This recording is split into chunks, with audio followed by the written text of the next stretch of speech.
bango-bango talaga ng Pride with Fabcon. Dahil ayon sa research sa Metro Manila, halos 80% ng mga misis mas gusto ang bango ng Pride with Fabcon kesa leading brand even after 24 hours. Kaya mga misis, tuloy-tuloy ang bango ng Pride with Fabric Conditioner. Alam niyo ba kung bakit number 1 ang smart dishwashing sa paste? Kasi napakarami ng mga misis ang nakakadiskubre ng galing nito sa pagtanggal ng sebo at bakterya. In fact, ayon sa lab test, ang smart dishwashing paste may over 80% more cleaning power kesa leading liquid brand. Kaya mga misis, lipat na sa smart dishwashing. Tanggaling-galing! At yan ang mga produkto ng ACS! Hey! Tambalan na! At eto na sila, ang nag-iisang masugid na tagahanga ni Nicole Yala. Chris Chuper! Kasama ang nag-iisang diehard fan ni Chris Chuper, Nicole Yala! Dear Nicole and Chris. Dear Nicole and Chris. Dear Nicole and Chris. Dear Nicole and Chris. Magandang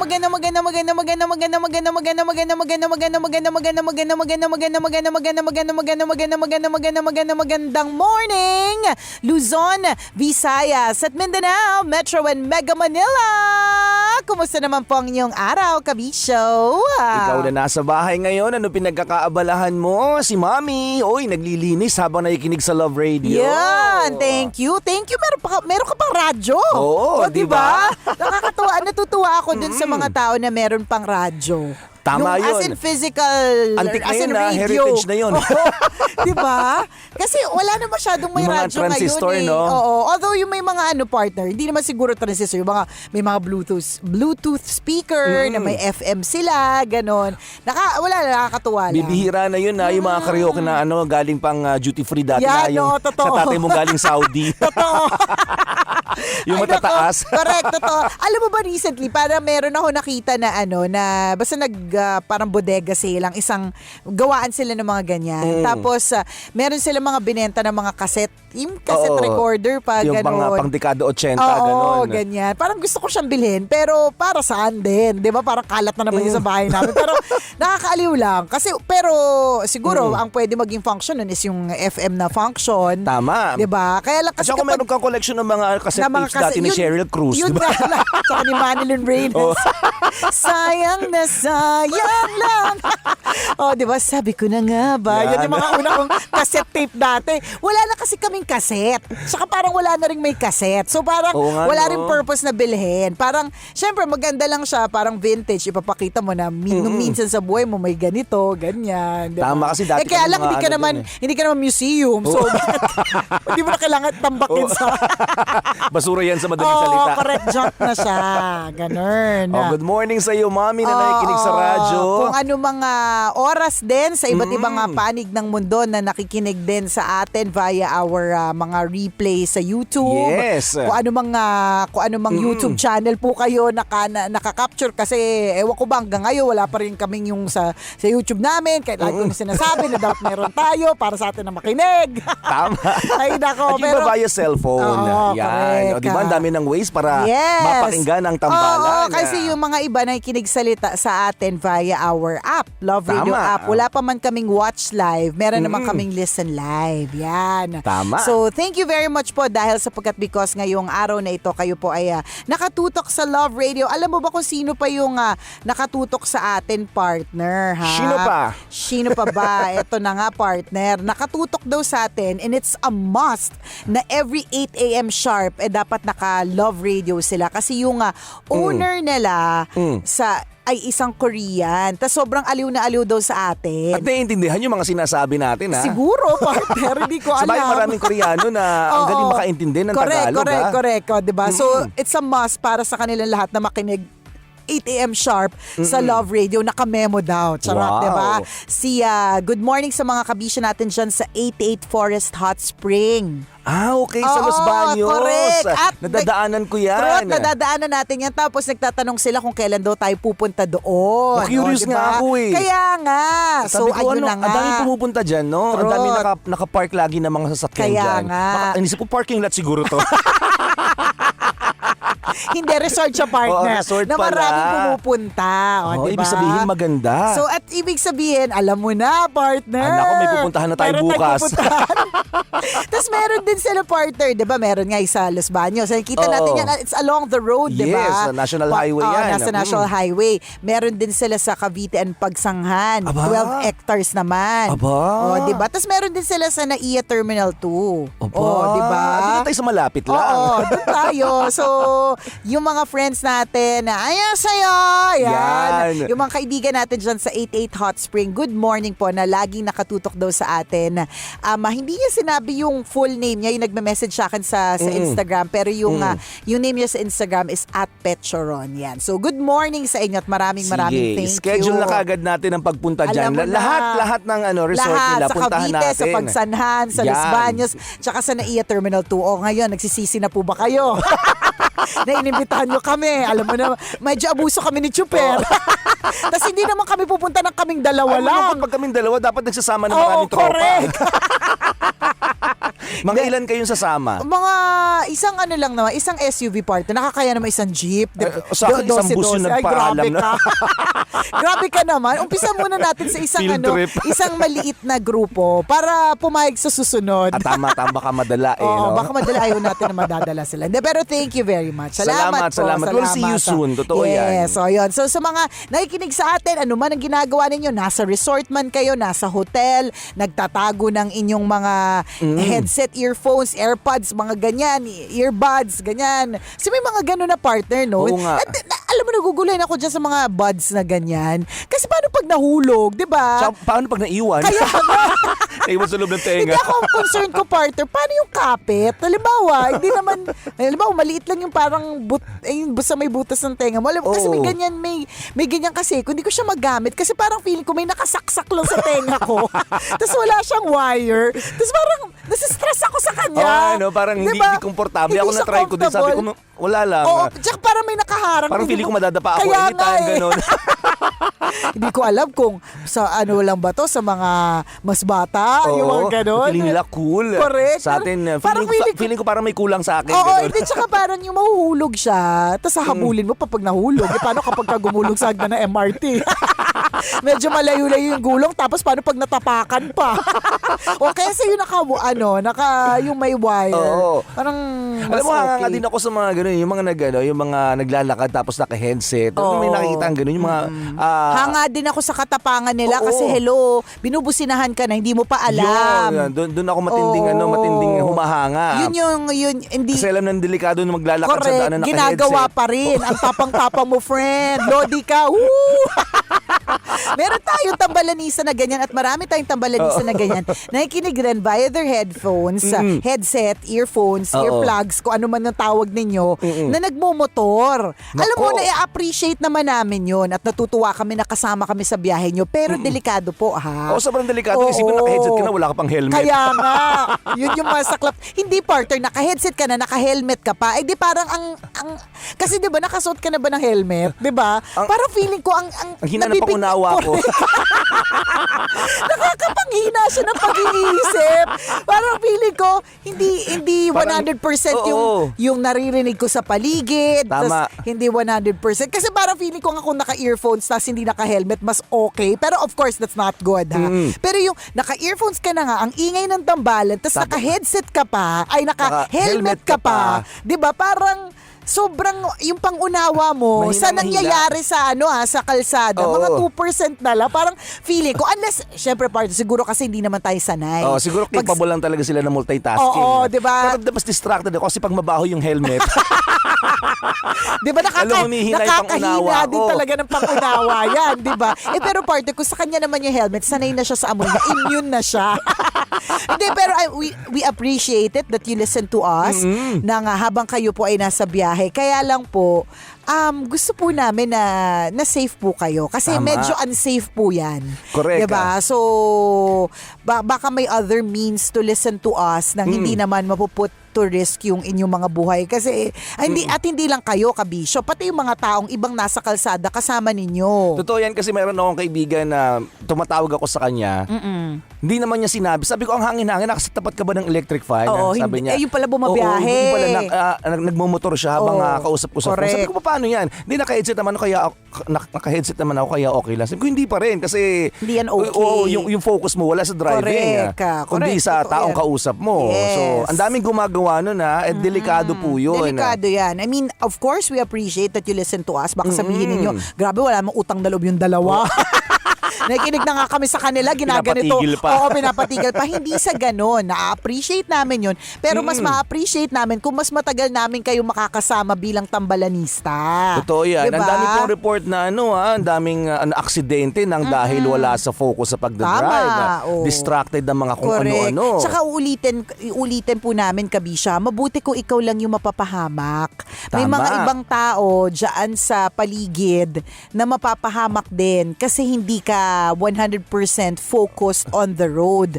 Ilang Tama. beses na tayong nakakita ng mga ganyan, ng mga aksidente na nangyari na, 'di ba? Yung may nananahimik, yung isang Tama, sasakyan, maayos na nagmamaneho. maayos na nagmamaneho, 100% ang concentration on the road, pero yung kasalubong niya, yung kasunod niya, yung nasa gilid niya. corrected by, 'di ba, yung mga ganun nasa intersection na walang 100% focus on the road, 'di ba? Mabuti kung ikaw lang yung matatamaan, hindi May mga ibang tao nga Marami gumagamit ng kalye correct. sa madaling salita. Totoo Posible silang yan. madamay kapag na-aksidente ka. Truth, 'di ba? Nako. So, we appreciate yung pakikinig, pero please be safe. Buti hindi Stay ka nahilig safe. sa motor. Hindi, partner, takot ako sa motor. Di ba dati idol mo si Yellow 5? Oo. Yellow 5. si Yellow 4. Tsaka si Shider, di ba? Oo. Hindi, partner, kasi Feeling mo ikaw si Annie dati, di ba? oo, yung lagi kita pante. Hindi, kasi dati, di ba, yung mga motor noong araw pa, Oo. yung may cambio siya, yung hindi siya yung scooter na parang matik Madali lang lang, o na oo. madali. Oo. Nahulog na kasi ko sa ganun. Kaya, tsaka, na ako, partner, nasunog na yung part ng leg ko. Napasok ka sa tambucho. Oo, tambucho. Tsaka yung chain. Naku, buti. Noon kasi nung araw parang lagi natatanggal yung chain ng motor, 'di ba? Parang gano'n. Oo, May parang chain. ganun, Oo, oo. parang lagi siya natatanggal. Parang yung chain ng bisikleta, lagi siya Oo. natatanggal. Noon, lagi siya natatanggal sa amin. Ewan ko ba't natatanggal. Pinandikit Baka naman yata chain dun. ng bike yung ginamit nyo. Wait, baka mamay, partner, ang pinandikit ko langot kaya hindi masyado madikit. hindi pala pang chain. So, na-experience ko nang matamaan ng mga ganun sa legs. Kaya meron akong May trauma meron akong ka. trauma sa motor. Ako may classmate kasi ako namatay sa ganyan kaya Yun din. At saka madaming natakot ako. Correct. Tsaka na-experience ko na rin, partner, yung nagmamaneho ko ng kotse. Tapos merong nananahimik ako. Tapos merong motor Oo. na bumangga sa akin. Tapos yung enforcer, ako kagad yung sinisi. Samantalang ang nangyari talaga is yung hindi niya control. Kasi big bike na parang Kung siya yung bumangga sa iyo. siya talaga yung bumangga Oo. sa akin. Kaya lang kasi, partner, since tao kasi yung na tumalsik, parang matik yata yun na pag pedestrian yung ang may kasalanan yung nasa sasakyan. Parang ganun, kahit yung pedestrian yung may kasalanan or something. Sana baguhin na nila yan, di ba? Ewan ko ba? hindi ko talaga mawari. Hindi ko yung makakalimutan, partner. Nananahimik ako. Tapos, nakatigil ako, partner. Tapos, kitang-kita ko talaga yung motor sa kanan ko na malayo pa lang siya, partner. Wala na siya sa wala na siya sa wisyo. Yung talagang gewang-gewang na siya. Tapos, oh my God, saan to pupunta? Tapos, hindi ko in-expect na sa akin pupunta. Ang bilis ng pangyayari. Tapos, nanginginig ako pagbaba ko na sa sasakyan. Talagang, yung enforcer, partner. Dito na sa may Makati, partner. ikaw pa yung sinisisi. Oo. Sabi niya sa akin, may CCTV dito, may CCTV. Ginaganon ako, pinapraning ako agad. Sabi ko, sir, di may CCTV pala. Ba't ako sinisisi agad? So, kaya meron akong tsaka yung mga motor kasi, bigla silang dumadating. Yung bigla silang sumusulpot, no? bigla Nakala silang mo wala, tas mag-a-appear. biglang gulat ka, nandiyan na sa gilid mo. Kaya may phobia Lalagpasan ako. ka pa. Tama. Kaya ganun na lang yung concern ko kung ganyan na nagmomotor ka, Oo. tas very confident ka, tas naka-headset ka na, tas ang ingay namin na chuper. Tama. Diba? Ingat po tayo. Na feeling ko madadrown yung yung Mamaya yung tipong batang tawan-tawa ka na sumisigaw. hindi mo alam, Oo. di ba? Hindi ka pala naka-go, tas dire-diretso ka Kaya pa. nga, yung ganon. O di na, di ba yung mga ganon ba, partner? Yun yung ayaw natin, iniiwasan po natin yan. Tama, ingat po tayo sa pag nasa kalye po tayo, kahit hindi nagmumotor, kahit yung mga nasa loob ng kotse, minsan Tama. sobrang lakas ng sound sa atin sa sa loob. Yun din. Hindi natin alam, binubusinahan pala tayo ng mga nasa likod natin kasi may correct. delikado. Naalala ko dati, dumaan ako dito sa may Riles ng dito sa may Osmeña Highway. Oo. Inabot ako ng, naipit ako ng mga sasakyan, sobrang traffic. Tapos nakita ko may paparating na tren. Oh my God, busina nakaka-nervyos. Oo, busina talaga ako ng busina sa harap ko. Parang wala silang didinig. Yung pala, ang lakas ng sound niya sa loob. Yikes. Diba? Totoo yan. Totoo, nakakatakot pag nakakarindi. Alam mo, Nakakaranta. naranasan ko yan, partner, Kaya parang I learned it the hard way. Kasi pauso ko dati nung mga una akong natututo mag-drive. Oo. Tapos, syempre, yung favorite song ko na, kapag kasi... Sharam Daram? Paano mo nalaman? Grabe ka sa akin, ha? It comes with the age. Sharam Daram. Lakas full volume. 98% yung volume. Sa Sharam Daram ni Donna Cruz. Yung favorite song kong Happy, diba? Oo. So, ang lakas-lakas. Pero umaatras ako noon. Oo. Hindi ko alam, partner, na may binabangga na pala ako ng binabangga pa ulit-ulit na plant box sa sobrang lakas ng sound. Hindi ko naririnig na may binabangga Akala na pala mo akong malakas plant lang yung box. bass. Oo. akala ko talaga. Hindi, Sabi mo, ganda ng tunog ng ng sasakyan ko, ma-bass. may dugudug sa sa dibdib. Di ba? At saka hindi ko talaga siya narinig. Na-drown talaga siya ng Sharam Daram. Sharam Daram, di ba?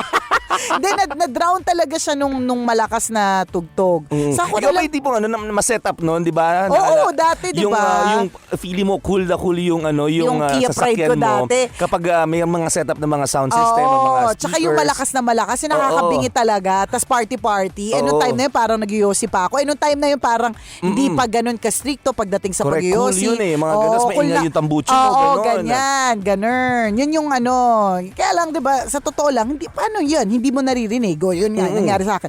Nagbaback up ako, hindi ko naririnig. O, kita mo na. So, ayaw natin ng ganun. Eyes on the road. yeah, safety first, mga Oo, kaibigan. recently meron lang ako nakausap na naka-encounter sila ng aksidente tapos hindi maganda yung naging resulta. So alam mo yun, ayaw po natin ng yung magkaroon tayo ng yung Tama. ganyan. Kaya alam mo, partner, takot ako sa road trip na masobrang haba, yung long drive. Kaya kahit na alam mo, sobrang gusto kong laging pumunta ng vegan, tapos yung mas malayo pa La Union, partner. La Union ba? Yung yun ba sa Lawag, Ilocos, ganyan. ganyan. Ilocos. Long drive kasi yun. Grabe yung nervyos ko lagi. Parang hindi ka makakatulog Parang ng hindi ako- mahimbing. oo, okay. Mamaya Basta- pagdilat mo, bakit puti na Oo, lahat? kaya nga Tapos takot ako talaga sa ganun. Ewan ko, hindi naman na, wala lang. Siguro kakapanood ng mga napakaraming aksidente At saka may sa mga road. na-encounter ka na kasi ng mga na mga major road accidents, Oo, di ba? tsaka ako mismo kasi nabangga na ako eh. Kaya nga Correct, ako mapreno ko eh. Dati ang yabang ko magmaneho. Alam mo, sabi nga ng asawa ko, alam mo yung diskarte mo sa kalsada, wala na. Nung nakilala kita, ang yabang-yabang mo magmaneho. Ang bilis-bilis mo. Sabi niya, pinagtatawa na mo si Chuper lagi kasi isang lane lang siya. Si Chuper dati isang lane lang Bagal-bagal siya. na isang lane pa. Nasa isang lane siya, tapos ang pinaglalaban ni Chuper, nasa rules siya. Hindi Para kasi hindi ka magkukos magkukos ka talaga ng matinding traffic pag lipat-lipat ka ng lane. Oo, So masunurin akong citizen. Sobrang sunurin. Kahit na maluwag na yung nasa kanan niya, hindi siya lilipat. Doon na siya sa lane niya. Ako talagang inuunahan ko si Chuper. Tsaka pag nagko-convoy kami dati nung asawa ko, nung boyfriend ko pa lang siya, partner, ang yabang ko talaga sa convoy. Iniiwan ko siya. Lalo pag alam ko kung nasa usually naman pag hindi ko alam yung lugar, talagang susunod ako. Pero pag alam ko yung lugar, talagang nangiiwan ako. Mauuna ako. Kasi mayabang ako dati sa kasada. Nabangga ako. Naranasan ko umikot-ikot yung sasakyan. Naku, nakakatakot. Oo, kaya gano'n na lang yung fear ko lagi. Kaya nga, halimbawa, sasabihin sa akin, punta tayo sa, ganyan, Ilocos. Sasabihin ko, meron bang plane? Okay, may budget ba para sa plane? Tapos doon na lang, sabi niya, arte mo naman. Parang di nausukan yung mukha mo. Sabi ko, hindi sa Parang ganon. hindi ka sanay sa pollution natin, no?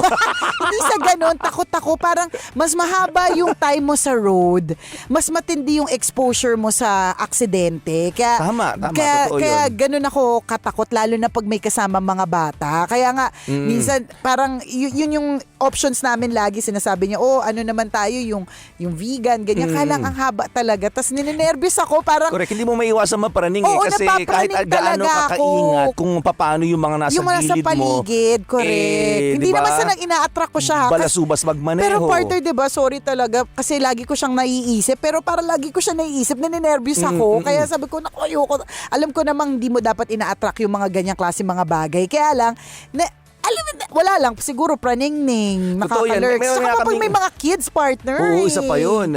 Diba? Mabuti kung ako na lang. Ako yakap-yakap ko yung mga anak ko pag diba? nagmamaneho kami lagi. Ako din, partner, nakasup-sup sa dudo eh. Ayun pa yung mga na-imagine ko, partner. Paano kung na-aksidente, tapos, alibawa, kami lahat unconscious, tapos nakaangat yung nakaangat yung t-shirt ko. Tapos bababa ka ng kotse. Oo. Tapos ano na lang iisipin nila. Tulala ka. Hindi, mabuti kung nakababa ka pa ng kotse, partner. Paano kung unconscious ka eh? Tapos di ba kukunin ka ng mga tao, tapos nakaangat yung t-shirt mo. Kasi nagpapadede. Kayo mga ganon, dami ko mga naiisip na mga ganong eksena. Tsaka, di ba, dito pa naman din sa Pilipinas, hindi masyadong parang, hindi katulad na sa Amerika. Pwede ka matanggalan ng insurance kapag ka hindi ginagamit yung car seat or kapag ka ang mga Ganun sila bata. Dito hindi. So, hilig natin, yakap natin yung mga anak natin, di ba? Mas Totoo. feeling natin, Ako mas talaga, safe. yakap ko ng mahigpit. Kasi hindi pong mapabreak ka lang ng malakas tapos hindi mo hawak yung anak mo. Nasa second seater sila or nakatayo lang somewhere. Magtatalsik talaga sila. Tatalbog at tatalbog talaga sila. Pero ang best talaga dyan, naka-seatbelt. So, tama. Di ba pag naka-seatbelt, parang feeling mo ang layo. Tsaka yung bata, ayaw nila ng ganun, malikot sila eh. Malikot sila.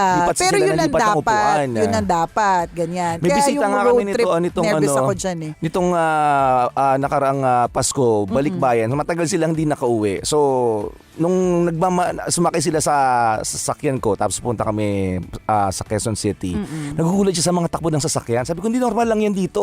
Sabi niya, ang daming balasubas sa driver, no? Tama. Tsaka alam mo, partner, nanggigit-git, pero alam nagugulat mo, sila sa lida papatili. Sabi ko, chill lang kayo, ganyan talaga sila. Oo, feeling ko sa Asia in general, hindi lang Philippines. Kasi 'di ba recently, tsaka ilang beses na ako naka-experience ng ganyan sa Malaysia. Sobrang tutok ng mga, syempre, sobrang tutok nila yung mga tipong 80. Tapos biglang pepreno ng, alam mo yun, nasa harap lang. Yung tipong kapag ka nag-hard stop yan, talagang noon, bumiyahe pa ako ng buntis ako, partner. Promise, nahulog ako sa upuan ko kasi ang bilis. Yung ganyan, yung tutok. So parang feeling ko, sa Asia, hindi lang sa Philippines, sana sa Asia in general. Magkaroon ng magandang training, yung driving natin. Oo, hindi ko alam. Kasi makita mo yung mga pro na na mga naghumahawak ng ganung license. Sila pa yung sila pa yung balasubas mag-drive. Kaya yung sabi ko, yung mga balikbayan kong bisita noon, sila parang na culture shock sila. Matagal na kasi sila umuwi Doon pa lang na culture lang kayo, ganyan talaga. Normal.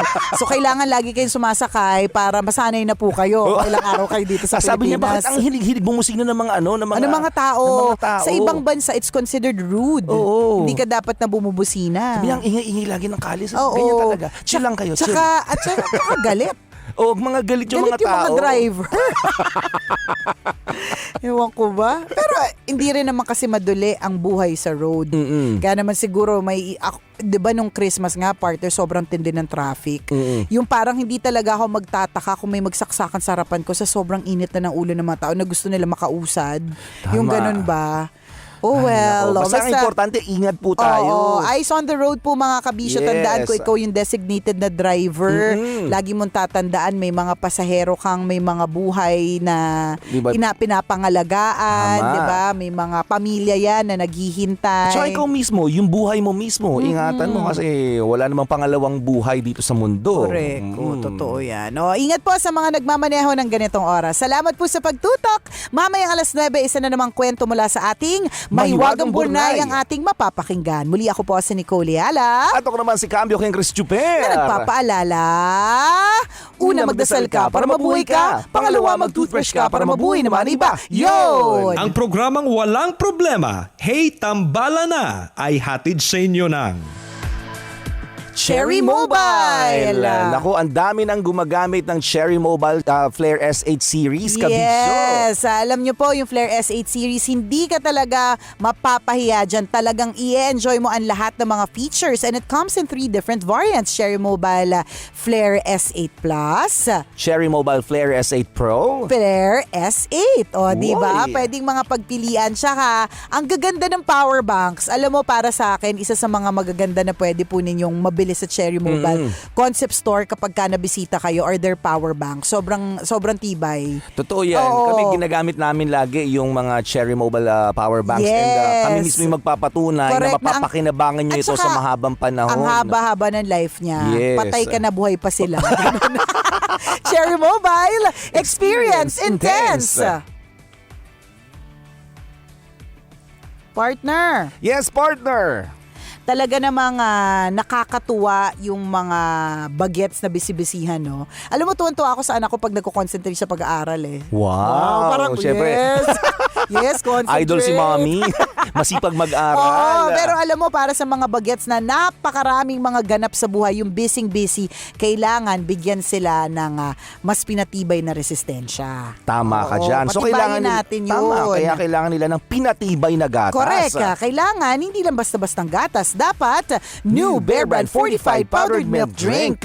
Siyempre, ang pinag-aralan at napatunayan na Bear Brand mas pinatibay pa ngayon. May more zinc versus previous formulation, tulong sa resistensya para hindi sakitin at iwas absent si bagets. May more calcium din versus Brand X base sa Rennie, 4 to 6 years old, tulong sa tamang paglaki. Basta po sabayan ng 3 balanced meals per day ha. At syempre, hindi rin mawawala ang iron at 100% vitamin C base sa Rennie, 4 to 6 years old. Kaya mga mommies, naku, araw-arawin po ang Bear Brand. Malay nyo, naku, magugulat na lang kayo isang araw na graduate na pala si bagets. Kaya't para tulungang maabot ang kanilang mga pangarap, patibayan sila New Bear Brand Fortified Powdered Milk Drink. New Bear Brand Fortified Powdered Milk Drink is not suitable for infant feeding and is not a breast milk substitute. Always your number one SM radio station.